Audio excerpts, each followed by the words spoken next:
సొమ్మెళ్ళిపోతే వెనకాల ఫ్లైట్లో ఈయన వెళ్తామా? ఈ బిజీగా ఉన్నారు. ఈ బిజీలో ఆయన నా గురించి నేదేదో దేవుడు ఆస్తి మా ఊళ్ళో ఎవడో చెప్పాడు, అది పుచ్చుకుని ఈయన ఏలాడతాడు. ఇక్కడ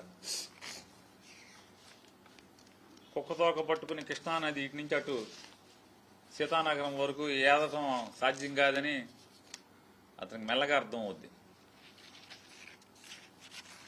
ఇప్పుడు ఏదైతే నిన్న శివనాథ్ అలియా చిన్ని చెప్పినటువంటి దేవుడు ఆస్తి ఏదో అన్నాడు, ఇది ఆక్షన్ రోజు డాక్యుమెంట్. ఇది 5 ఎకరాల 30 సెంట్లు ఎంతో. ఇది 2006 సంవత్సరంలో 2007 సంవత్సరం ఈ 29 మార్చి 2007 ఉదయం 11 గంటలకి ఇది ఆక్షన్ జరిపింది. ఎవరయ్యా అంటే అప్పటి ఆర్జేసీ, మీ అందరికీ సుపరిచితమైనటువంటి ఆజాద్ గారు అని ఒక ఆయన ఉన్నారు. ఆయన కూడా ఎండోమెంట్స్ కమిషనరేట్ లో అప్పుడు ఈ అసెట్స్ దేవుడు ఆస్తులను చూసేటువంటి సెక్షన్ లో ఉండేవారు. కమిషనర్ గారు పంపగా వారు, అలాగే ఒక ఆయన ఏదో రెడ్డి గారు, పుల్లారెడ్డి ఏదో రెడ్డి గారు అని అసిస్టెంట్ కమిషనర్ గారు ఉండేవారంట.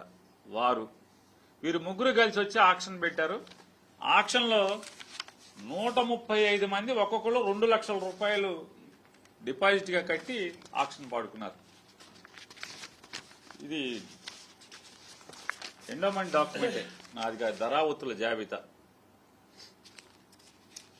135 మంది 2 లక్షల చొప్పున ఆక్షన్ జరిగితే దాంట్లో నేనెట్టా కొట్టేశానో మరి మీరు ఈ కృష్ణానది ఈ ఒడ్డు నుంచి ఆ ఒడ్డుకి లేదా ఇక్కడి నుంచి అక్కడికి ఈద్దాం అనుకున్నటువంటి ఆ సమాచారం ఇచ్చిన గోదావరి మీరు పట్టుకున్న ఆ తోక ఎవరిదో వాళ్ళు చెప్పాలి, అది పుచ్చుకుని బయలుదేరిన మీరు చెప్పాలి.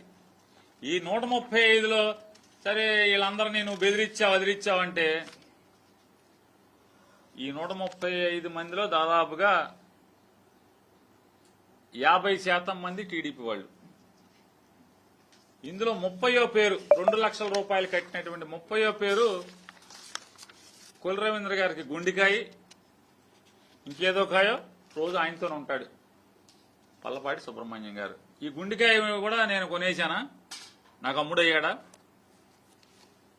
అంటే నేను మాట్లాడేప్పుడు ఉచ్చం నీచం. సరే నానిగాడు ఇట్లా చేస్తాడా చేయడా, కనీసం జ్ఞానం ఉండాలి కదా.